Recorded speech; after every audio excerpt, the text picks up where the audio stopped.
Hello again, it's me, that guy with the YouTube channel. Today we're going to be doing another review.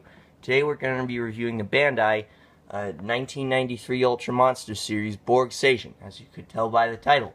Before I start with this review, I just want to say I apologize if you can hear any fans running, because it's summertime and it's fucking hot here. Before we get on to the figure history, because he's an Ultra Monster, Borg Station originally appeared in 1967 in Ultra 7, where he's an alien because we can't have an episode of Ultra 7 without aliens in it. No. And of course, let's do the math here. This is a 60s tokusatsu show. We have an alien in it. What's he try to do? He tries to take over the world and fails horribly. And he gets decapitated by Ultra 7. That's the general gist of his entire appearance. He's never appeared again, to my knowledge. So that's history out of the way. Now that that's out of the way, let's take a look at the tag. So for the tag, as you can see, it's red, white, and blue. I don't know why. Obviously, it's not an American thing. But as you can see, we have a promotional picture of Ultra 7 about to chop Borg in the back of the head. This never happened during the fight, and actually, one thing, the Borg suit actually had lights on the chest, which for some reason in this picture the lights are not turned on, but you can see it's a good picture of the Borg suit. He's number 68 in the series. I don't know what that says, but he can grow from 2 meters to 40 meters. He's that and 260. And at the bottom here, I don't really know what this is, but it's dotted so you could tear it off, I would assume, because on the back of the tag there's a barcode. This is the UPC, the proof of purchase, and you know, if you've ever looked at the Star Wars line, they would often have mail-aways with proofs of purchase, and what you would do with a mail-aways, you tear off the proof of purchase and mail that in with some money and you get a free figure. I'm assuming that Bandai did this on their older figures in case they ever had a mail-away or something. You could tear that off and send it in. But yeah, on the back there's some moon script that nobody ever understands. Single sheet tag, so it doesn't open. That's the tag out of the way. Now on to the rest of the figure. Well, that would actually be on to detail. So for detail, it's very well detailed, as you can see, especially for a mold as old as this from 1993. As you can see, it's actually very well sculpted. We have all sorts of little ridges and etchings. It's simple but well sculpted. I think I'm going to be saying that quite a bit. You can see there's a seam around his ankles. And up here you got this kind of sunburst effect covered by more little lines, kind of looking like armor. It's kind of like a little space knight. And there's not a whole lot to talk about with the paint job either. It's gray vinyl, as you can see on the bottom of his foot, with metal flake in the vinyl, actually, I think. So that's actually kind of cool. Helps it shine a little bit.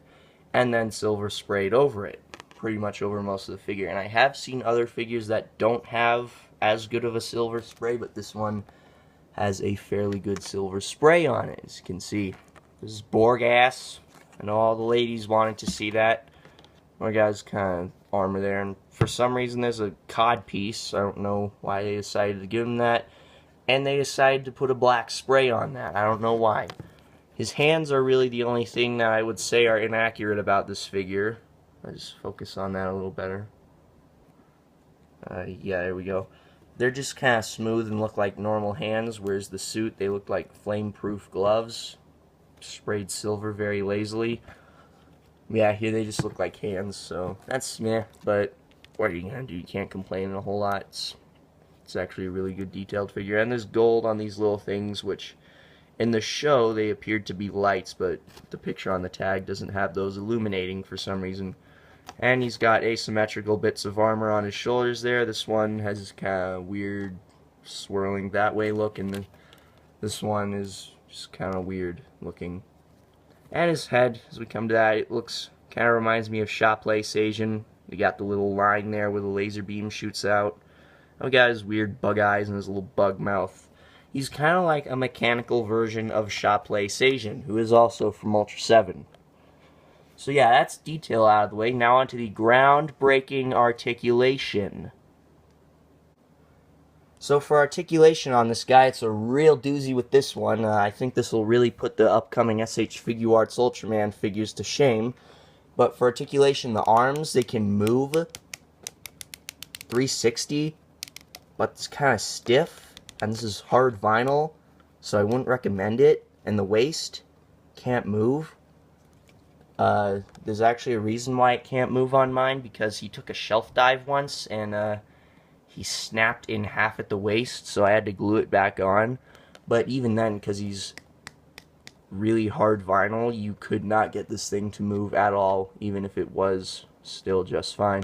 So that's it for the groundbreaking articulation. Now on to sizing. So for sizing, first off, here's a standard Ultra Hero Series figure, Ultraman Powered. This is from the 2009 Ultra Hero Series. As you can see, they are about at eye level, or I guess that would be Borg's eyes. I don't really know, which I'm not sure if this is accurate. I think Ultra 7 is supposed to be like 50 meters, and the picture on the back of the tag, Ultra 7 is a bit taller. I don't know if 7's standing up or something, but yeah, I mean, it looks good, you know. It doesn't have to be completely accurate, and Borg is taking a nap. Yeah, we'll leave him there for a little bit. So now that Borg has taken a nap and he's perfectly fine and replenished for health now, here's another Ultraman figure, a standard Ultra Act figure. And again, it looks good. That's all you really need to know. This is actually a little smaller than the Ultra Hero Series figure.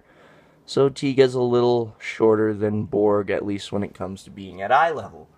And if you remember, I did say way back a few months ago in my Woo review that I would have Ultra 7 the Ultra Act. I did not ever get that figure in the mail after I paid for it, so sadly I don't have that to show you. The moral of that story is fuck the Philippines when it comes to buying from them. Anyways, here's an SH Monster Arts Godzilla. SH Monster Arts Godzilla 1995 Rebirth version. Just because this is a very standard figure that I'm sure a lot of people should have, even people who don't really collect monster arts. And yeah, Godzilla's a little taller. I mean, this is not accurate, but just to show you what he looks like next to a fairly standard figure. And now here's a figure that absolutely no collector does not have. It is the NECA Godzilla 2014 6-inch version. Everybody has this. I shit you not a single person does not have this. If you know someone who doesn't have this figure, prove me wrong, but I have never seen anybody who does not have this figure. And as you can see, it's very inaccurate, but again, it looks good. If you have the urge to put Godzilla 2014 next to Borg Seijin, it looks good. It doesn't look accurate, but good. So that's it for sizing. Now on to the final part of the review, history of the figure and pricing. So for history of the figure and pricing, this figure was originally released in 1993, and that's, I'm pretty sure, the only release it ever got. It was the standard price of an Ultra Monster Series figure back then. I don't know what that was. And nowadays, I have not actually seen this figure pop up on many online sites, so I couldn't really tell you how much this thing is worth. But seeing as I've been to 2 G-Fests, I've seen him there both times, and I've never seen him go more than $15. I would say a fairly cheap figure. I got mine back at G-Fest 21 for about $5 or $3 in a bundle with the Action Hero Series Ultraman Cosmos. And if you can get Borg fail. Anyways, as I was saying, if you can get yours for anything what I paid for him, I'd say go for it. What, in my opinion, I don't really know how to put it. I just kind of like him. There's something about him that makes him better than, say, like X Seijin. Like he's got a little charm to him. Like he's a little space knight. Maybe give him a little sword and he can go fight space dragons. And he's like a, I don't know, he kind of reminds me of Shapley Seijin, and I really like Shapley Seijin. So yeah, he's kind of like Mecha Shapley Seijin. So if you want a Mecha Shapley Seijin, look no further than Borg Seijin, but he's a little uncommon to find, and I'm not really sure how much he's worth. There was also a Marmot manga figure, which was about the same height as this, but it was heavily stylized. And for rating, I'm going to give him, I would say, a 7.5 out of 10. I mean, it's not a whole lot better than what X Seijin got, and that was a bad figure, but I like this figure, so I'm going to be a little generous and give him probably a little more than he deserves. So that's it for this review.